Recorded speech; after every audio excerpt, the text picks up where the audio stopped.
कि अमर हो गए जो डरे नहीं अंग्रेजों की गोली से, कि अमर हो गए जो डरे नहीं अंग्रेजों की गोली से।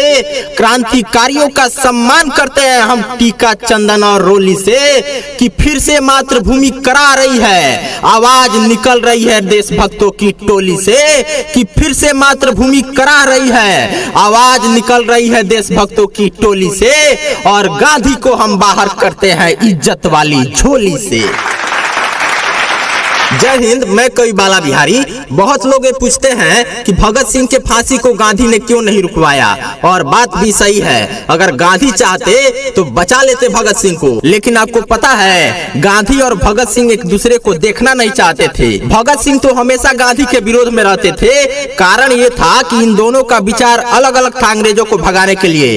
इन दोनों के राय अलग अलग थे, जिस वजह से गांधी जी और भगत सिंह का कभी मेलजोल नहीं हो पाया। भगत सिंह गांधी जी पर इसलिए चिड़े रहते थे क्योंकि गांधी तो अहिंसावादी थे। गांधी हमेशा अंग्रेजों के नजर में सम्मानित व्यक्ति के रूप में और वफादार बने रहना चाहते थे, और यही कारण था कि गांधी हमेशा अंग्रेजों के सामने घुटने टेक देते थे। जबकि भगत सिंह ठीक इसके अपोजिट विचारधारा के थे।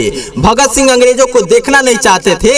भगत सिंह अंग्रेजों से बहुत नफरत करते थे, और गांधी के अहिंसावादी विचारधारा के खिलाफ भगत सिंह का ये कहना था कि राष्ट्रवाद को जीवित करने के लिए युवाओं को जगाना है, कि राष्ट्रवाद को जीवित करने के लिए युवाओं को जगाना है। सोए हुए कायरों के जिगर में आग लगाना है, कि तैयारी कर लो अपने लहू से भारत माँ को सजाना है, कि तैयारी कर लो अपने लहू से भारत माँ को सजाना है। मारकर बम अंग्रेजों को भारत से भगाना है। भगत सिंह का राष्ट्र प्रेम कुछ इस तरह का था। वो आजादी के लिए बहुत उतावले थे। वो कहते थे कि हमको अंग्रेज एक गाल पर मारेगा तो हम दूसरा गाल आगे नहीं करेंगे, बल्कि अंग्रेज को ही बम मार के भगा देंगे।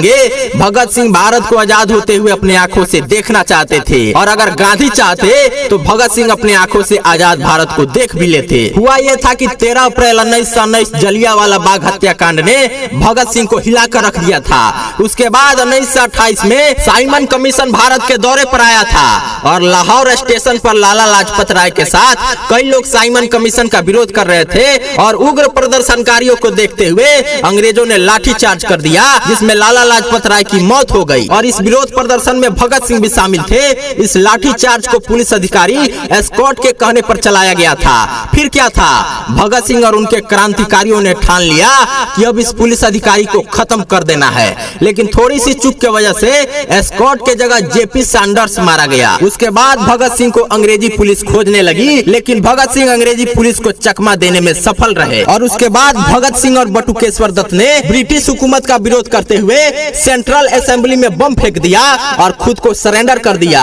उस समय भगत सिंह के हाथ में रिवॉल्वर भी था, और कुछ समय बाद यह सिद्ध हो गया कि उसी रिवॉल्वर से भगत सिंह ने सैंडर्स को मारा था। उसके बाद सैंडर्स हत्या मामले में भगत सिंह को अभियुक्त बना करके फांसी की सजा सुना दी गई। अब यहाँ से गांधी का रोल शुरू होता है। 5 मार्च 1931 वायसराय और गांधी के बीच एक समझौता हुआ था, और गांधी और वायसराय के समझौते में अहिंसक तरीके से पकड़े गए सभी क्रांतिकारियों को छोड़ने का समझौता हुआ।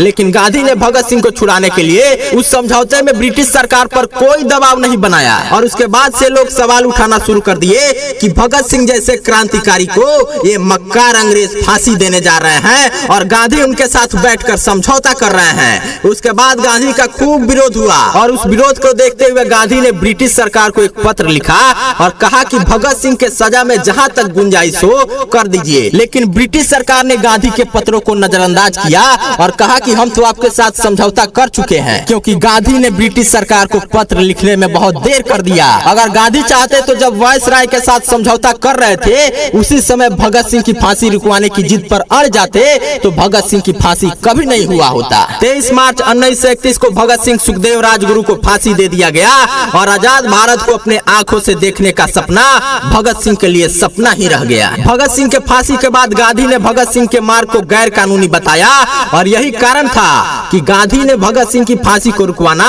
गैर जरूरी माना। खैर, सुखदेव राजगुरु भगत सिंह को इस देश का युवा हमेशा अपना आदर्श मानता रहेगा, और इन महान क्रांतिकारियों को सत सत नमन करता रहेगा। और फांसी ना रुकवाने वाले गांधी की इस देश में अब कितनी धज्जियां उड़ाई है, इससे आप अनभिज्ञ नहीं हैं। और ये अंतिम 4 पंक्तियां पढ़ के अपने वाणी को विराम दूंगा, और आपसे निवेदन करूंगा कि इस वीडियो को आप अपने मित्रों के साथ शेयर जरूर करें, और YouTube पे सर्च करें कवि बाला बिहारी। और हमारे चैनल को तो तुरंत सब्सक्राइब कर ले, क्योंकि देश हित में जो आपको कहीं सुनने को नहीं मिलेगा वो एकमात्र कवि बाला बिहारी के चैनल पर सुनने को मिलेगा।